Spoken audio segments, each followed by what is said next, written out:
AP cabinet సమావేశం ప్రారంభమైంది. నూతన మద్యం పాలసీకి కేబినెట్ ఆమోదం తెలపబోతుంది. ఆపరేషన్ బుడమేరు అంశంపై కూడా కేబినెట్ లో సమావేశంలో చర్చించే అవకాశం కనిపిస్తోంది. అమరావతిపై ఐఐటీ నివేదికపై చర్చిస్తారని సమాచారం. పారిశ్రామిక అభివృద్ధి, విద్యుత్ సంస్కరణ తదితర అంశాలపై చర్చించారు. 100 రోజుల కూటమి ప్రభుత్వ పాలనలో మంత్రుల గ్రాఫ్ ను సీఎం అందించబోతున్నారు. జనసేన మంత్రుల గ్రాఫ్ ను పవన్ కళ్యాణ్ కు ఇవ్వబోతున్నారు.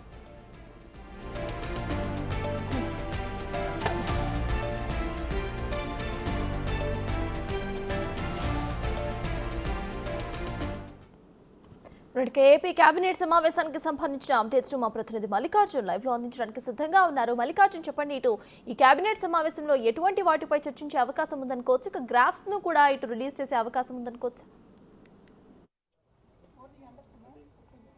సతాజ్ కొద్దిసేపటి క్రితమే ఏపీ కేబినెట్ కూడా ప్రారంభం అవడం జరిగింది.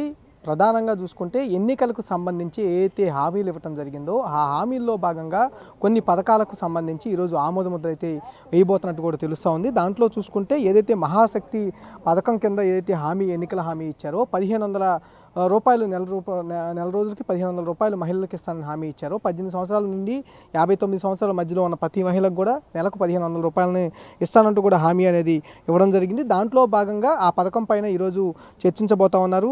దాంతోపాటు ఇటు మహిళలకు సంబంధించి వడ్డీ లేని రుణాలు ఏవైతే ఉన్నాయో, డ్వాక్రా ద్వారా ఇచ్చే రుణాలు ఏవైతే ఉన్నాయో ఆ రుణాలకు సంబంధించి గత ప్రభుత్వం 3 లక్షల వరకు అయితే ప్రతి మహిళకు ఇవ్వడం జరిగింది. దాన్ని మరింత పెంచి, అంటే 10 లక్షల నుంచి 20 లక్షల వరకు పెంచి ఇవ్వాలనేది ఎన్డీఏ ప్రభుత్వం ఆలోచిస్తున్న పరిస్థితి కూడా కనిపిస్తుంది. ఎన్నికల ముందు కూడా మహిళలకు ఈ విధమైన ఎన్నికల హామీ కూడా ఇవ్వడం జరిగింది. దానిపై కూడా సుదీర్ఘంగా కేబినెట్లో చర్చించే అవకాశం కనిపిస్తూ ఉంది. చర్చించిన తర్వాత కొన్ని ఆమోదాలు కూడా తెలిపే అవకాశం కనిపిస్తూ ఉంది. అంతేకాకుండా పేదరికం లేని సమాజ నిర్మాణంలో భాగంగా P4 పైన కూడా నేడు చర్చించే అవకాశం కనిపిస్తూ ఉంది. అలాగే ప్రధానమైనది నీరు చెట్లకు సంబంధించి 2019 ముందు, అంటే 2014 నుంచి 19 వరకు నీరు చెట్టు కార్యక్రమం అనేది కొనసాగిన పరిస్థితి కూడా ఉంది. గతంలో పెండింగ్ బిల్లు ఏవైతే ఉన్నాయో ఆ పెండింగ్ బిల్లుకు సంబంధించి కొన్ని విడుదలకు ఆమోదం కూడా వేసే అవకాశం కనిపిస్తూ ఉంది. దాంతోపాటు ఇరిగేషన్ ప్రాజెక్టులకు సంబంధించి గేట్లు, అలాగే కరకట్ల ప్రతిష్టతకు సంబంధించి ఎమర్జెన్సీ ఫండ్ కింద 300 కోట్లు కూడా రిలీజ్కు ఆమోదం వేయబోతా ఉన్నారు. ఎందుకంటే ఇప్పటికే సంబంధించి కొన్ని కరకట్టలు వీక్గా ఉన్నట్టు కూడా గుర్తించడం జరిగింది. మొన్న బుడమేరుకు సంబంధించి కూడా కరకట్ట వీక్గా ఉన్న సందర్భంలోనే 3 గంటలు అనేది ఏర్పడటం జరిగింది. ఈ నేపథ్యంలో ప్రతి కరకట్టను, ఇటు గోదావరి కానీ కృష్ణా కానీ మిగతా నదులు ఏవైతే ఉన్నాయో వాటికి సంబంధించి కరకట్టలు ఏవైతే ఉన్నాయో వాటిని ప్రతిష్ట అనేది ఒక నివేదిక రూపంలో కూడా తెచ్చుకోబోతా ఉన్నారు. దానికి సంబంధించి వచ్చిన తర్వాత ఈ ఫండ్ను దానికి ఖర్చు పెట్టే అవకాశం కనిపిస్తూ ఉంది. అలాగే ఇరిగేషన్ ప్రాజెక్టులకు సంబంధించి మరమ్మతుల కారణంగా కొన్ని ఇబ్బందులు అనేవి ఫేస్ అవుతూ ఉన్నాయి. కాబట్టి ఆ మరమ్మతును పూర్తిగా చేసేందుకు కూడా ఈ ఫండ్ను ఉపయోగించబోతా ఉన్నారు. దాంతోపాటు మద్యం పాలసీ అనేది, అలాగే మైనింగ్ పాలసీ అనే దానిపై కూడా చర్చించబోతా ఉన్నారు. అక్టోబర్ 1 నుంచి మద్యం పాలసీ అనేది కూడా అమల్లోకి రాబోతా ఉంది. 2019 నుంచి 24 పాలన పాటు కూడా ప్రభుత్వం ఈ మద్యాన్ని అమ్మకాలు చేయడం జరిగింది. మద్యం పాలసీని మొత్తాన్ని కూడా అప్పుడు ప్రభుత్వం హ్యాండిల్ చేయడం జరిగింది. దీన్ని పూర్తిగా కూడా మార్చివేసేందుకు కూడా ఈ ఎన్డీఏ ప్రభుత్వం కసరత్తు చేస్తూ ఉంది. దీనికి ఇప్పటికే 6-7 రాష్ట్రాలకు సంబంధించిన మద్యం పాలసీలపై కూడా సుదీర్ఘంగా అవగాహన చేసుకోవడంతో పాటు ఒక చర్చించడం జరిగింది. కమిటీ కూడా ఏర్పాటు చేయడం జరిగింది. దానికి సంబంధించిన నివేదికను కూడా ఇప్పుడు కేబినెట్ ముందు ఉంచబోతా ఉన్నారు. ఆ కేబినెట్ ముందు ఉంచిన ఏదైతే నివేదిక ఉందో దానికి అప్రూవల్ ఇచ్చే అవకాశం కనిపిస్తూ ఉంది. దానిపై మద్యం ధరలు తగ్గే అవకాశం, అట్లాగే మంచి మద్యం అయితే ఇచ్చే అవకాశం కూడా కనిపిస్తూ ఉంది. దాంతోపాటు స్థానిక సంస్థల్లో ఎన్నికల్లో బీసీలకు 33% రిజర్వేషన్లకు సంబంధించిన ఆమోద ముద్ర కూడా వేయబోతా ఉన్నారు. గతంలో 2019 నుంచి 24 కాలంలో కూడా బీసీ రిజర్వేషన్కి సంబంధించి పోటీ చేసే అంశాలకు, స్థానిక సంస్థల్లో పోటీ చేసే అంశాలకు తగ్గించే రిజర్వేషన్ అనేది గత ప్రభుత్వంలో జరిగింది. దాన్ని పూర్తి స్థాయిలో మార్చి మరొక విధంగా, అంటే 2019 నుంచి 2014 వరకు ఏదైతే 5 సంవత్సరాల కాలంలో ఏదైతే అమలైందో దానికి పునరుద్ధరించే అవకాశం అయితే కనిపిస్తూ ఉంది. అలాగే ఇసుక పాలసీకి సంబంధించిన అంశాలపై కూడా సుదీర్ఘంగా చర్చించే అవకాశం కనిపిస్తూ ఉంది. ఎందుకంటే ఇప్పటికే ఫ్రీ ఇసుక అనేది ఇస్తున్న పరిస్థితి కూడా ఉంది. దాంట్లో కొన్ని మార్పులు చేర్పులు చేసి ఆ ఇసుక పాలసీకి సంబంధించి మార్పులు చేర్పులు చేసి మరింత ముందుగా, అంటే ఇసుక పాలసీకి సంబంధించి ఫ్రీ ఇసుక అనేది మరింత చేరువయ్యే విధంగా వినియోగదారుడికి సులభతరం చేసే విధంగా కూడా మార్పులు చేసే అవకాశం కనిపిస్తుంది. దానిపై కూడా సుదీర్ఘంగా చర్చించే అవకాశం కనిపిస్తూ ఉంది. అలాగే బుడమేరుకు సంబంధించి ఆపరేషన్ బుడమేరు ఏదైతే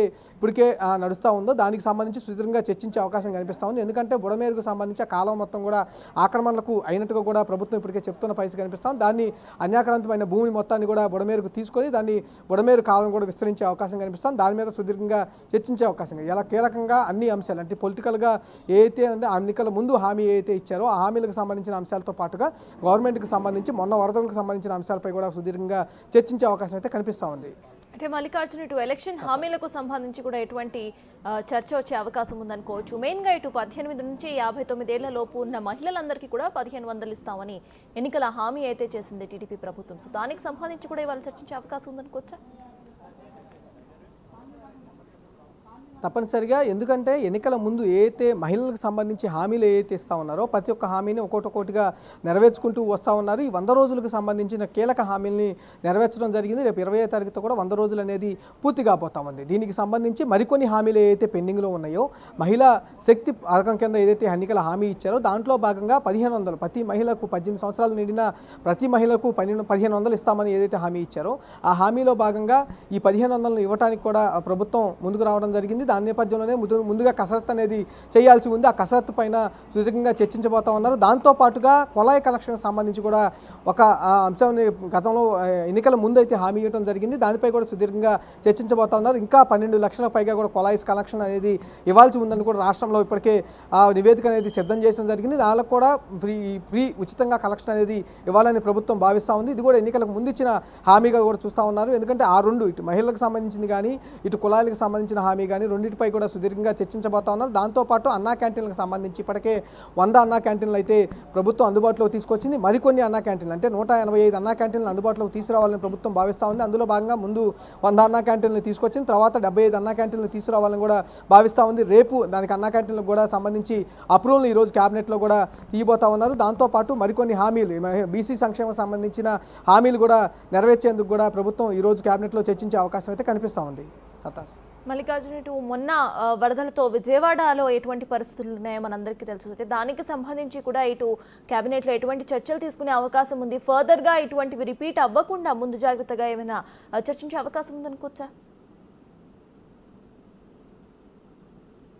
ప్రభుత్వం మొదటి నుంచి కూడా చెప్తా ఉంది, వరదలు, విజయవాడకు సంబంధించిన వరదలు ఏదైతే 1వ తారీఖున రావడం జరిగిందో ఆ రోజు నుంచి దాదాపు 10 రోజుల పాటు ముఖ్యమంత్రి చంద్రబాబు నాయుడు విజయవాడ కలెక్టరేట్లోనే ఉండి మానిటరింగ్ చేశారు.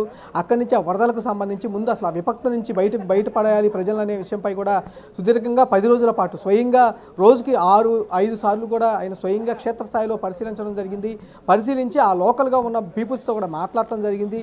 వాళ్ళతో మాట్లాడి వాళ్ళ సమస్యలు, అంటే బుడమేరుకు సంబంధించి ఎటువంటి సమస్యలు ఉన్నాయనేది కూడా మొత్తం ఆయన రికార్డెడ్గా తీసుకోవడం కూడా జరిగింది. దీనిపై కూడా ఒక కమిటీ అనేది, మంత్రుల కమిటీ అనేది కూడా ఏర్పాటు చేయడం జరిగింది. ఆ కమిటీ కూడా ఒక నివేదికను సిద్ధం చేసింది. ప్రధానంగా ఒకే అంశాన్ని వాళ్ళు పరిశీలిస్తున్న వయసు కూడా కనిపిస్తుంది. బుడమేరుకు సంబంధించి గతంలో 2019 నుంచి 2024కు సంబంధించి ఎక్స్టెండ్కి సంబంధించి, ఎందుకంటే పోలవరం సంబంధించిన కాలువ కృష్ణానదిలో కలుస్తూ ఉంది కాబట్టి ఆ కాలువని దీంట్లో కలపడం, అలాగే బుడమేరుకు సంబంధించి 35,000 క్యూసెక్కుల నీరు వచ్చినా కూడా తట్టుకునే విధంగా దాన్ని రూపకల్పన అయితే చేయడం జరిగింది. కానీ దాన్ని గత ప్రభుత్వం అనేది విమర్శించడం జరిగింది. ఈ నేపథ్యంలోనే వరద అనేది ఒక్కసారిగా 15,000 క్యూసెక్కుల వరకు అయితే ప్రస్తుతం ఉన్న బుడమేరు తట్టుకోగలుగుతుంది. కానీ 30,000 పైన క్యూసెక్కుల నీరు అనేది రావడంతోనే ఇటు ఫ్లో అనేది కట్ట తెంపుకొని మరి రావాల్సిన పరిస్థితి అనేది వాళ్ళు గ్రహించడం జరిగింది. దీన్ని ఎక్స్టెండ్ చేయాల్సిన పరిస్థితి, ఎందుకంటే గతంలో స్టార్టింగ్లో బుడమేరు ఉన్న ఎంత ఎక్స్టెండ్ ఉంది, దానికి సంబంధించి ఇప్పుడు ఎంత ఉంది అనేది కూడా ఒక నివేదిక రూపంలో తీసుకురాబోతా ఉన్నారు. దానికి స్పెషల్గా కూడా ఆపరేషన్ బుడమేరు అనేది కూడా చేపట్టబోతా ఉన్నారు. అన్యాక్రాంతమైన బుడమేరుకు సంబంధించిన కాలువకట్టకు సంబంధించిన